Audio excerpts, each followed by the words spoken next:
بسم الله الرحمن الرحیم. السلام علیکم دوستانو. په تیر درس کې چې موږ په 3 لیول ارکیټیکچر باندې باز درلوده. د 3 لیول ارکیټیکچر چې کوم اقسام دوستانو چې عبارت له ایکسټرنل لیول څخه او دوستانو لاجیکل لیول څخه او فزیکل لیول څخه دا مې تاسو ته وړاندې کړل. زموږ د نن درس موضوع چې د دوستانو ماپینګ دی او د ماپینګ چې د دغه اقسام دی. ماپینګ چې د دوستانو یو پروسس دی چې یو لیول بل لیول ته چې دغه کنورټ کوي یا تبدیلوي او دا ماپینګ چې د دوستانو د 3 لیول یا د 3 لیول ارکیټیکچر ترمنځ چې د دوستانو چې عبارت له ایکسټرنل لیول څخه دی، لاجیکل لیول څخه دی او فزیکل لیول څخه دی. د دې ترمنځ چې د ارتباط چې دی هغه تعریفوي. په ماپینګ کې چې د دوستانو د یو لیول ډیټا چې دی د بل لیول ډیټا پورې چې دی مربوط دی او دا چې دی په دوه ډوله باندې د دوستانو چې یو عبارت له کنسپچوال انټرنل ماپینګ څخه عبارت او بل چې د ایکسټرنل کنسپچوال ماپینګ څخه عبارت دی. کنسپچوال انټرنل ماپینګ چې د دوستانو د کنسپچوال ویو یا لیول او د انټرنل یا فزیکل لیول ترمنځ چې د دوستانو اړیکې چې دي دا تعریفوي او بل چې د کنسپچوال انټرنل ماپینګ چې د کنسپچوال اسکیما او انټرنل اسکیما چې د سره وصل کوي. کچرته په انټرنل اسکیما کې چې د تغیرات راشي نو په کنسپچوال انټرنل ماپینګ کې چې د دوستانو دا هم ځان سره چې د بدلوي، خو کنسپچوال اسکیما چې د بغیر له کوم تغییر نه چې د پاتې کیږي. د دې نه پس چې د دوستانو راځو دویم قسم ماپینګ ته چې هغه عبارت له ایکسټرنل کنسپچوال ماپینګ څخه عبارت دی.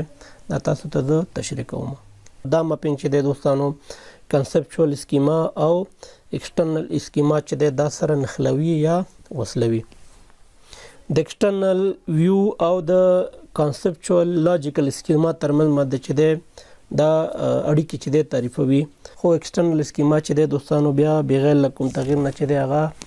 داسې پاتې کیږي. د ماپینګ نه پس چې د دوستانو راځو ډیټا انډیپندنس ته. په 3 لیول ارکیټیکچر کې چې د دوستانو د ډیټابیس او د یوزر ترمنځ باندې چې د موږ 3 لیول ارکیټیکچر چې د هغه ولګو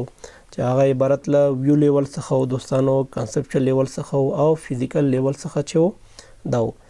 اصلي هدف او کار چې د 3 لیول ارکیټیکچر چې د دوستانو په تیر درس کې ما تاسو ته ویلې، خو لیکن اوس راځو دې ته دوستانو چې دغه 3 لیول ارکیټیکچر چې د موږ ول استفاده کوو. د دې کنسپټ چې دا 3 لیول ارکیټیکچر موږ استفاده کوو، دغه کنسپټ چې د دوستانو ډیټا انډیپندنس ویل کیږي. چې د دې ډیټا انډیپندنس د نوم څخه معلومیږي یا د نوم څخه ظاهریږي دوستانو چې ډیټا چې د یوزر څخه چې هغه جلا کول دي یا د ډیټا چې د یوزر څخه چې هغه خود مختار کول یا آزادول دي. دغه ډیټا انډیپندنس چې په دوه ډوله باندې دی چې عبارت له لاجیکل ډیټا انډیپندنس دی او فزیکل ډیټا انډیپندنس څخه دی. راځو دوستانو دغه تاسو ته زه په مثال کې تشریح کوم. که چېرته دغه مثال ته راشو دوستانو، د یوزر چې دی د دې هدف چې د دوستانو همیشه غواړي چې ډیټا اکسس کړي. مثال په 40 ساعتو کې مثال غواړي چې ډیټا اکسس کړي، په هر ټایم کې مثال غواړي، په هر وخت کې غواړي، د هر ځای نه غواړي چې دا ډیټا اکسس کړي. طبعا موږ چې کوم اپلیکیشن نه استفاده کوو دوستانو، کوم ایم آی ایس نه استفاده کوو، نو دغه یوزر ته چې موږ اکسس ورکوو ډیټابیس ته، چې هغې ته دا رایټس ورکوو دوستانو چې ډیټا په هر ټایم کې، په هر ځای کې،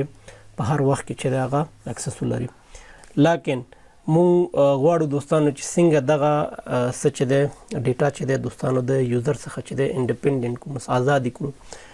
مثال په ډول باندې چې دی دوستانو دغه فزیکل لیول چې دی دوستانو موږ ډیټا سټور کوو، څنګه سټور کوو، چېرته سټور کوو، یا دغه کنسپچوال څه چې د دوستانو لیول چې دی د دې ټیبل څو ټیبلز لري. زموږ ډیټابیس د ټیبل نومونه چې شي د ټیبل چې کوم ریلیشنشپ دی یو بل ترمنځ باندې دی. ټیبلونه کې چې د دوستانو پرایمري کیګانې دي، فارن کی دي، مثال کانسټنټس دي. دغه ټول انفارمیشن چې د دوستانو یا دغه ټول معلومات چې د موږ غواړو چې د یوزر څخه دا پټ کړو، چې دغه پټ کول چې د دوستانو یا دغه هایډ کول ډیټا چې د دوستانو د ډیټا انډیپندنس پورې چې دی دا مربوط دی. څنګه چې تاسو ته ما ویل چې دا په 2 ډوله باندې دی دوستانو، چې عبارت له لاجیکل ډیټا انډیپندنس دی او بل چې د دوستانو فزیکل ډیټا انډیپندنس څخه چې دی دا عبارت دی. دا مثال په ډول باندې چې د دوستانو فکر وکړئ یو پانتون دی یا یو دفتر چې دی یا یو ارګنایزیشن دی، دا چې دی دلته څه لري دوستانو، مثال یو اپلیکیشن لري چې دلته ویو 1 چې دی دا یوزر 1 چې دی دوستانو دلته یو ډیټا یو معلومات چې دی دا اکسس کړی ده سي مثال په ډول باندې چې دی دلته سټوډنټ آی ډي دی یو پوهنتون او دلته چې دی دوستانو د دې نیم دی داسې دا نیم دی دلته دغه یوزر 1 چې دی دوستانو دغه معلومات چې دی دا اکسس کوي. لیکن دوستانو په دغه اپلیکیشن یا په دغه ایمای سیستم کې چې دی دغه یوزر 2 چې دی دا غواړي چې دغه ډیټا ته اکسس ولري، لیکن دا غواړي چې ماته دغه سټوډنټ انفارمیشن چې دی فکر وکړي چې سټوډنټ مثال آی ډي دی داسې سټوډنټ آی ډي دی دا به داسې کوم نیم دی او همدارنګه چې دی دوستانو پروینس دی یا ولایت دی دا غواړي چې دې ته اکسس ولري. که چېرته اوس موږ راشو دوستانو په ډیټابیس کې په کنسپچوال لیول کې کوم تغیرات راولو په دغه لیول کې مثال فکر وکړئ چې دلته یو کالم ورته موږ ایزډ کو یا یو بل کالم جوړ کو په ډیټابیس په کنسپچوال یا په سټرکچر کې څه تغیرات راولو په دغه تغیرات په راوستلو کې چې دی دوستانو دغه ویو لیول چې دی دا باید افیکټ نه کړي، یعنی دې کې څه تغیرات